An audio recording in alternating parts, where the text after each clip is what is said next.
I'm here at the bottom of Apparition Hill in Medjugorje, and I'm with, what's your name? Sandy Tobin. Where are you from, Sandy? I'm from Crystal River, Florida.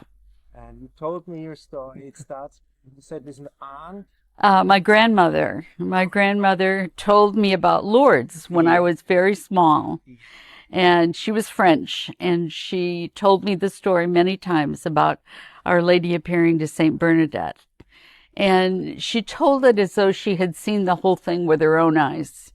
And I loved the story, so much so that I used to, as a small child, pretend that I was Saint Bernadette and kneel in front of the statue of Our Lady. And I told my grandmother that if Our Lady ever appears anywhere in the world in my lifetime, I would be there. So when I first heard about Medjugorje, I knew that I had to come. And it took a long time. Took 3 years of praying and saving up the money to be able to come. And then finally this friend gave us a gift of our first trip to Medjugorje. So my husband and I came in 1987, and it was a life-changing experience for me. Well, a lot of things happen. First of all, you said like when you saw a picture of the appearance. Yes, I had this lady that gave us the gift had been here before, and she was in the apparition room with the visionaries, and she took pictures during the apparition time.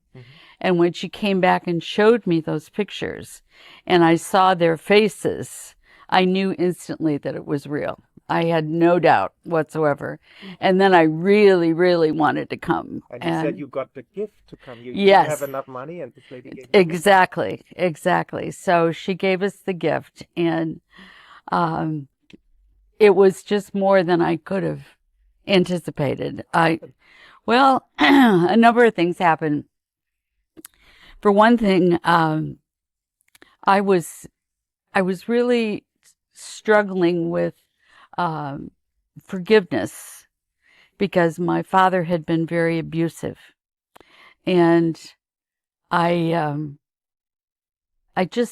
kept hearing Father Yozo said something about forgiveness, and Vitska said something about forgiveness. And when Vitska spoke about it, she said, we must pray for peace in our hearts. And once we have that peace in our hearts, then we can pray for peace in our families, our communities, our nation, and in the world. But if we have a lack of forgiveness, we won't have that peace in our hearts. So first we need to forgive, and then we can have that peace. So that really hit me hard. And when we were up on Apparition Hill, I thought about it a lot. And I thought, how am I going to forgive my father? He was not a nice man, and he had died. And I thought, well, he's already dead. How can I forgive him? So when I got home from that trip, that just stayed with me, that need. And so finally I said, I have to go to his grave, which was in Illinois, and I live in Florida.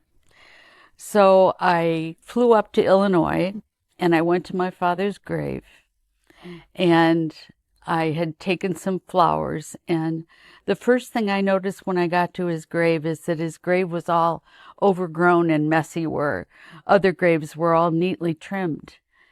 And I knew that it was because I was his only child, and there was no one else to take care of his grave. And then I realized I had never prayed for him, for his soul, because I just didn't. And so my aunt had come along with me, and when we finally found his grave, I started cleaning it up and fixing it up, and I put the flowers down, and I started talking to him, and I forgave him, and I asked him to forgive me for never having prayed for him, and I promised him that I would pray for him for the rest of my life. And as I was saying these prayers, it started to rain. And it rained so hard, it was just pouring. And my aunt ran and got in the car to get out of the rain, and I didn't care. I wasn't finished with my prayer. So as I finished, finally, I walked to the car, and when I got to the car, my aunt was sitting there with a very shocked look on her face, and I said, "What's the matter?" And she said, "Look around here." And I looked around, and the only place it was raining was right over my father's grave. Everything else was bone dry. There was just like a shower of rain over my father's grave. And from that moment, it was like this huge weight had been lifted from my shoulders. And I knew then that was a gift from Our Lady.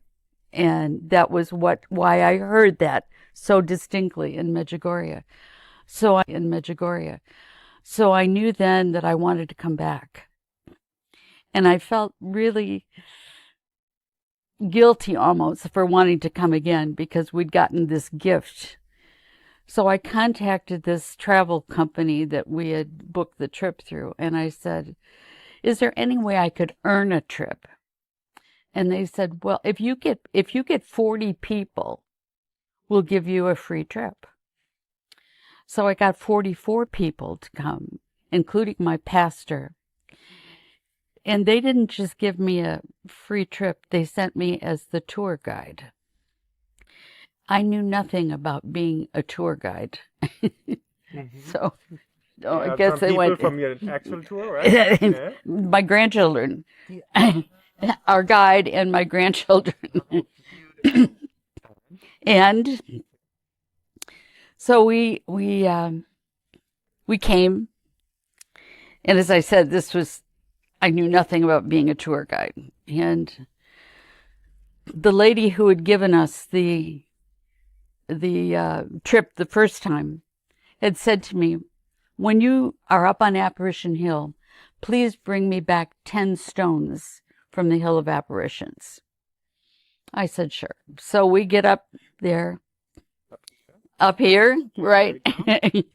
And in those days, they didn't have the restrictions about being quiet up there. So we formed a circle and we prayed the rosary together. And while we were praying the rosary, I remembered about the 10 stones, and I looked down at the ground.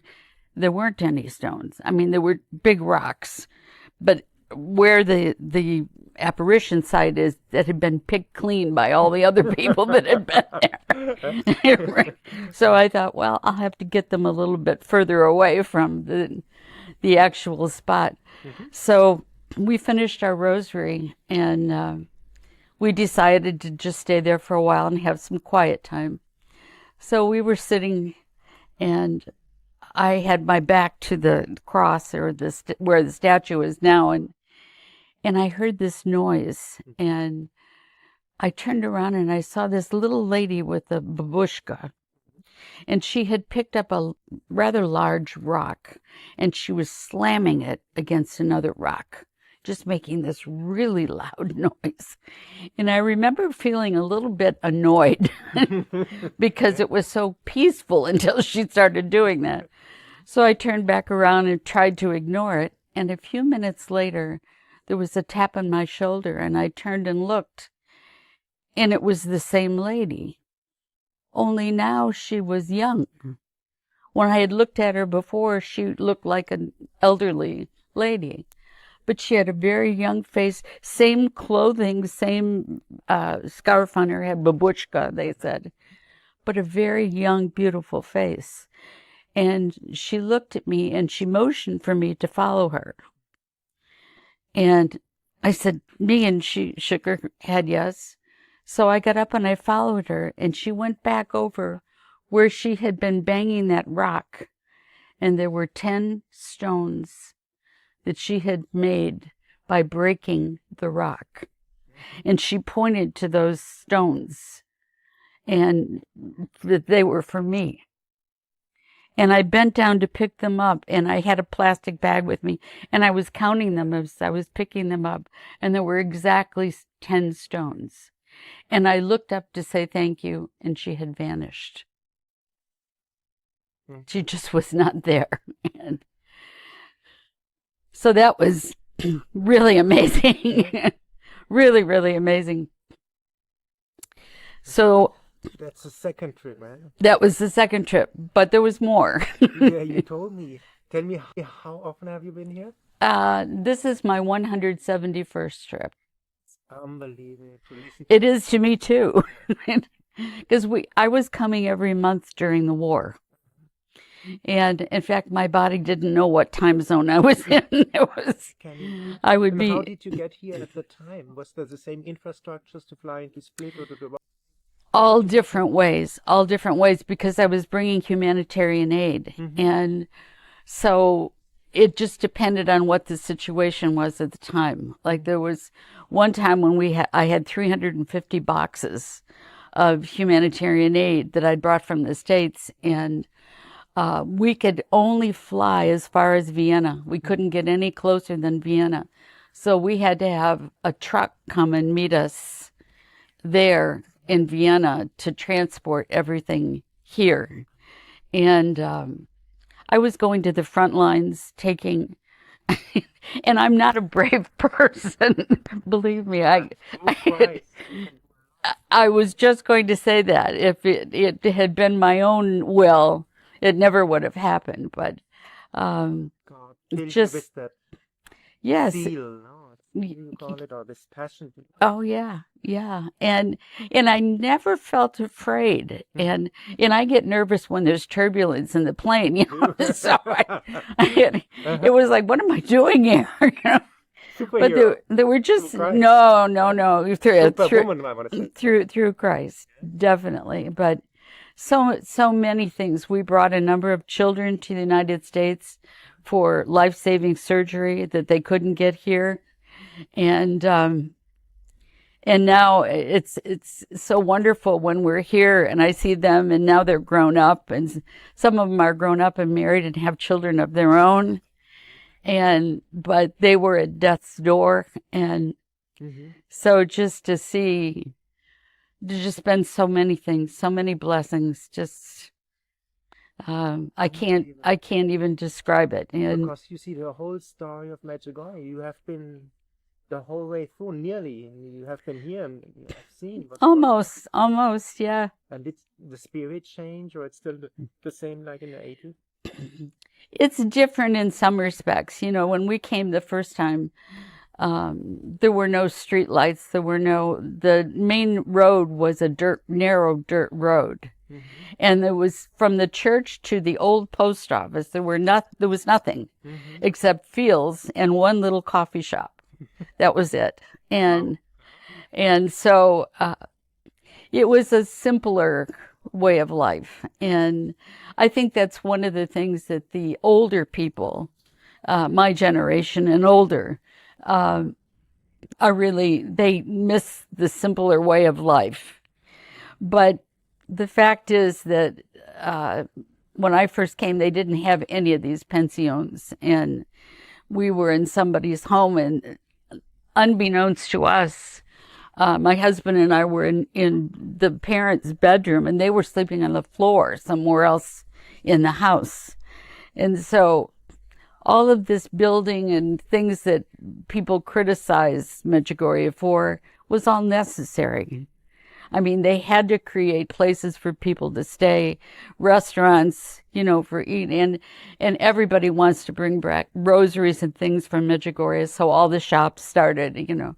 And so we've seen all that develop over the years, and it's different in that respect, but the underlying spirit is exactly the same. Exactly the same. And I have learned many things. And one of them is, you cannot leave Medjugorje untouched by the love of Our Lady, even if you don't know it at the time, you know. And I've seen that happen too, where some people, they realize that while they're here, and other people, the seed is planted, and then after they get home, they realize, something makes sense that didn't make sense before. And it's just an amazing experience.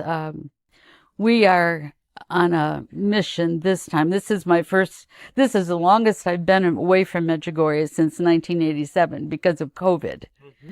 So it's been 2.5 years since I've been here. And that's the first time. This is the first time since then. And yes, and one of the reasons that I'm here now is that my daughter passed away. 14 months ago, and it was very unexpected. And she had, unbeknownst to her, she had a ruptured colon, and she got sepsis, and she died very quickly. And she had just turned 50, and she had come here for the first time with me when she was 17.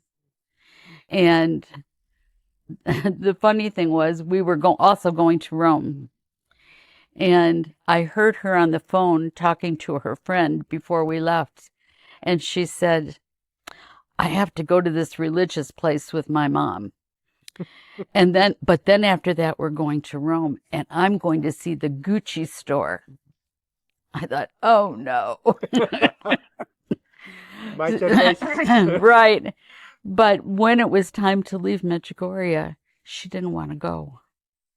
I said, I thought you wanted to go to Rome and see the Gucci store. She said, I don't care. I want to stay here. Can't you pick me up on the way home?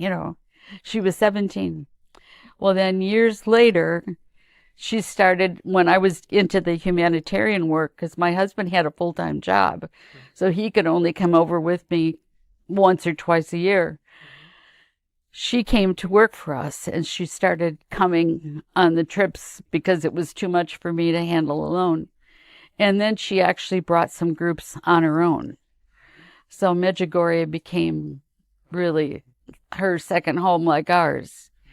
And then she got married, and when she was pregnant with her first baby, who was the one in the blue shirt there. Oh, yep. I talked to her. Yep. Yeah. She was diagnosed with cancer. And the doctors told her that she would not survive if she didn't have an immediate abortion and then have surgery and chemotherapy. And she adamantly refused. And they said, you won't live if you don't do this. And she said, if I die, so be it. But my baby's going to have a chance. And the doctors kept talking abortion. And she said, you don't have a clue. She said, if you knew how many people are praying for me, there's people praying for me all over the world because of Medjugorje. And she said, if I hear the abortion word one more time, I'm leaving. I'll get another doctor. So everybody prayed, and everybody over here was praying. And that young lady right there in the blue shirt was born perfectly healthy. And then Christy had 3 operations, and she was on chemotherapy for 2 years. And when she finished the chemotherapy, the doctor said, you're in remission, but you've had so much chemotherapy, you'll never be able to have another child. And she said, watch me. And then she had Michael. Yeah. And then she had Hannah. In the back. Yes. Yes. Hannah. Yeah. And when Alexis was 6 years old, we put a Medjugorje conference on. For 20 years, we did them in Florida. When she was 6 years old, she gave her first Respect for Life talk at 6. And she didn't really understand abortion, but she told everybody the doctors wanted this pretty lady to do something awful so the baby wouldn't be in her tummy anymore. But she said no, and she tells the whole story. And then the baby was born strong and healthy, and the mother survived and all that. And she said, and I know the story was true because the baby was me. And So that, and again, the connection to Medjugorje, it all came through. And so now she passed away of something completely unrelated, at the age of 50. So one of our things we're doing here is we're all healing. She had all the sacraments of the church, and I'm very confident that she's in heaven with Our Lady and Jesus. But it's still hard, very hard. Yeah. For my mother. It's very hard. It's like a stone on the heart. Oh. It's not leaving. No. And it didn't matter. No. But it's, we knew we had to come here together. And the children had been here before, and several times. But this time we knew, and their dad, he wanted to come too. He's been here also. But he was off so much after she died, he couldn't take the time off now. So that's why we're here together this time. But a group joining us in a few days. There'll be 25 more people, including our youngest son and his wife and their 5 children. So. And do you have you have brought so many people? Do you have like a special story with a person what happened here? Do I have what? Like you brought so many people here. There must have been so many stories about what happened to them here. Oh my gosh, you yes. Have like one special story you want to tell? There's so many. If you feel like it. Sure. A couple that come to mind right away are... There was a man here one time. This was way back before the war, and he was not in my group, but I'd see him all the time at Mass. And he was a tall Texan with the Texas 10-gallon hat, and he was very outspoken and very negative. And I just couldn't get over it because we'd keep bumping into them at Mass or after Mass, and he didn't have anything good to say about Medjugorje or anything. So now we're on the way home, and we're in Zagreb, and our plane was delayed. And so everybody in the airport was coming back from Medjugorje. And so we're all sitting on the floor praying the rosary, singing songs, anything we could do to pass the time. And he's just grumbling and grumbling. Well, all of a sudden the apparition time came, and he looked out the window in Zagreb airport, and he saw the miracle of the sun. And he dropped down to his knees and put his arms up and was praising God and was crying and was apologizing to Our Lady and everything. It was just the most amazing, and he was so meek and mild after that. And it was just amazing. This is Medjugorje, Yeah. Another time, in the early days, the apparitions used to take place in a room in the rectory. And we were outside, and we were listening to what was going on in the room, and they would let just a few people in, and this man went in with his little boy. This little boy was maybe 4 years old, and he had him up on his shoulders. And after they got in there, the little boy started crying, and he was pitching a fit. He didn't want to be in there. He wanted out and all that. And his father kept trying to calm him down. And then all of a sudden, just like a light switch, he stopped crying. And total silence. And when they came out, the father said to him, well, I'm so glad that you quieted down. And he said, well, that pretty lady was singing to me. And he described Our Lady to a T. 4 years old. That was just beautiful. Yeah. Oh, it is Medjugorje. I mean, things happen. I think the biggest thing, when you ask about people, over the years, the effect that we've seen that Medjugorje has had on people is just,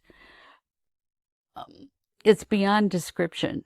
because it's different for everybody, you know. And I always tell people, try not to have any expectations. Just open your heart and be open to whatever Our Lady has for you, because she definitely has something for you. Just be open. And the stories that people will tell me even months later, years later. And what's really bad, though, is when you travel with so many people, you can't possibly remember them all. And I will get a phone call every so often. And it just happened last week. Someone called and she said, "You remember me? I went with you in 1991. And I was, "Oh, yes, how are you?" Sure. Yeah, right. And they tell me, you know, how their life was changed, and even hardships, you know, they were able to handle. And I can even say that about my daughter. My heart is absolutely broken. And I know that a part of me will never be the same. But I also know, were it not for Medjugorje, I would not be sitting here having this conversation with you. Because I couldn't even, when she first died, I couldn't even mention her name without falling apart. Mm-hmm. But I know that I have such confidence in where she is because of Our Lady and because of Medjugorje and because the faith that I've received here, that's what makes it possible to keep going. And I would just encourage anybody who even thinks that they might like to come, because Our Lady calls people here. And if you even have the slightest inclination, she's probably calling you. And just come and be open, and you'd just be amazed. I mean, I don't like to fly. I have a prayer that I say. I made it up when I first started coming here. And when I'm okay unless it gets turbulent. And if there's turbulence, I always say, "God, I know I'm in your hands. Just don't drop me." And so that's, It you works, know, right. It works. But, you know, to be able to make that many trips with this nervousness about flying and, you know, doing different things. I mean, we crossed over a bridge, and after we got to the other side, the bridge blew up. This was during the war. And, you know, but it was like nothing deterred us because it was Our Lady. She was behind it and pushing us and helping us. If it had been on our own, never would have happened. Never would have happened. So Thank you. You're very Thank you welcome. for this beautiful interview. Well, I'm very honored that you asked. Thank you.